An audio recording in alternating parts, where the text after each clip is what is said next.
Level 1, Seaman Recruit, E1. You are 19. You don't choose the water. The water decides if you belong in it. You ship to Coast Guard boot camp at Cape May, New Jersey. 8 weeks. Physical fitness, seamanship, small boat handling, swim qualification that eliminates people who thought they could swim. You pass. You volunteer for the Aviation Survival Technician pipeline, the rescue swimmer rating. Which level would you stop at? Drop your answer in the comments right now. You report to the Aviation Technical Training Center in Elizabeth City, North Carolina. A school. 18 weeks. The attrition rate runs near 75%. Nobody announces that on day 1. You already know. Confined water rescue drills, drown proofing, timed runs in fins, helicopter dunker training in a simulator that flips upside down underwater. A classmate named Denny Okafor from Baton Rouge fails his 4th time swim, 2 seconds over the standard, the same standard every year before him. By Friday, his rack is stripped. Nobody says his name again. The school doesn't pause. It continues.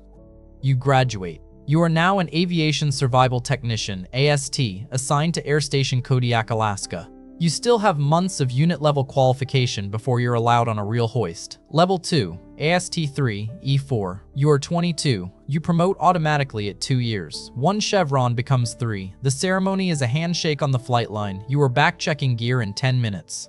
You've completed your unit qualification, certified to deploy on the MH-60 Jayhawk as second swimmer. The Jayhawk is not built for comfort. Twin turboshafts, a rescue hoist rated to 600 lb, a cabin loud enough that every signal between crew is hand and light, not voice. Your job is narrow. Assist the rescue swimmer in the water, manage the basket, do not become a problem.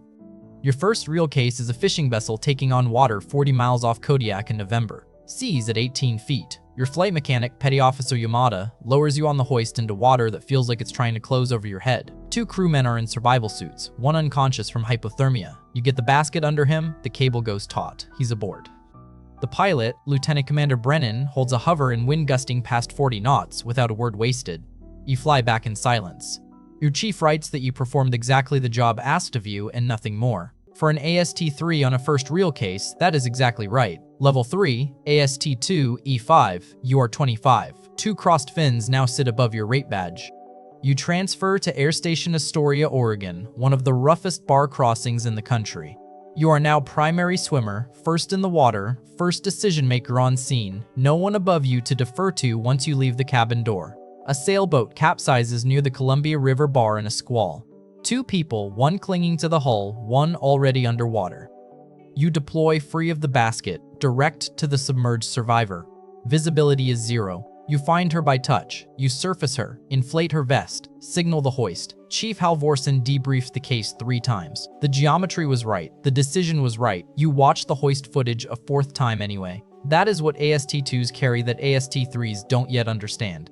Being first in the water means the call is yours alone, and it stays yours after the case is closed. Before we go further, if you've made it this far, comment what you want next. Hit that like button and subscribe so you don't miss what's coming. Level 4, AST1, E6, you are 29. You were selected as an instructor at the A School in Elizabeth City, the same school that once tried to wash you out. 2 years teaching drown proofing, timed swims, and confined water rescue to recruits who don't yet believe the attrition number applies to them. You are not there to teach swimming, you are there to teach decision-making under exhaustion. A student named Marsh nearly quits after failing his 3rd timed run. You pull him aside and tell him what a chief once told you: panic is a choice you make before you've checked whether panic is necessary. He passes on the 4th try. You return to operational duty at Air Station Clearwater, Florida, certified for open ocean and hurricane condition deployments. Level 5. Chief Petty Officer, E7, you are 34. The anchor pin, shop chief responsible for every swimmer's currency, gear, and readiness at your station. A junior AST2 named Colton Marsh, the same Marsh from your instructor days, self-reports a missed decompression stop after a training dive. Minor, he caught it himself and logged it. You stand him down 2 days, have him recertify the dive profile, and brief the shop without naming him on why depth limits aren't negotiable. A week later, he finds you and says thank you, not because he enjoyed the stand down, because you treated the honest report as correct behavior instead of a problem. You deploy to the Gulf Coast during hurricane season, running rooftop and floodwater hoists for 4 days straight on rotating 4-hour rest cycles, the shop's readiness board never dropping below full for a single shift under your name. Command is not about rank, it is about building conditions where people tell the truth when it costs them something. Level 6, Senior Chief, E8. You are 41. District level now, at Coast Guard District 13 in Seattle, setting training standards for every rescue swimmer on the West Coast. The AST rating is aging in a different way than aircraft do. Fewer qualified instructors, longer wait lists for A school, budget reviews questioning whether every air station needs a dedicated swimmer on every shift. You sit in a resource meeting where a program officer suggests consolidating swimmer coverage across 3 stations to save funding. You note that survivability in cold water drops by half every 10 minutes, that a consolidated model adds an average of 11 minutes to response time, and that 11 minutes is the entire margin the job runs on. The slide doesn't change. You go back and make sure every swimmer under you knows exactly what the job requires, because the people in that meeting don't go in the water. You do. Level 7, Master Chief, E9. You are 47. Command Master Chief for the Rescue Swimmer Program, headquartered in Washington, D.C. You are the senior enlisted voice for every AST in the service. You testify before a Coast Guard budget review on rescue swimmer staffing levels, sitting behind a nameplate in a hearing room that has never once been on a flight line. You bring case data, unit readiness numbers, and the survival statistics from your own logbook, 31 years of them. You tell them what the job costs to sustain and what it costs operationally to understaff it. You don't know if it changes anything. Funding decisions involve politics beyond your visibility. 6 months later, 2 additional A school class seats open for the next fiscal year. You hold that carefully, not as a victory, as evidence that the truth is worth saying, even when you can't measure its effect. Level 8, the last dive. You are 55. Retirement after 36 years. Your ceremony is held on the flight line at Air Station Kodiak, the same station where you started, in front of an MH-60 Jayhawk with your old unit's tail number. Your last operational dive was 4 months ago, training a young AST-3 on cold water entry technique in the same 40-degree strait where you first learned it meant nothing to be strong if you weren't also patient.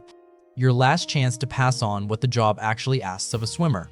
You told her what Chief Okafor told you on your second week at Kodiak. The water doesn't care about your rank. It only asks whether you're willing to go back in for the second one. She wrote it down. At the ceremony, the district commander reads your record. Cases, instructor tours, staffing testimony, training standards now written into the current A school syllabus. What matters most is the shortest line. He says the people you pulled from the water never knew your name.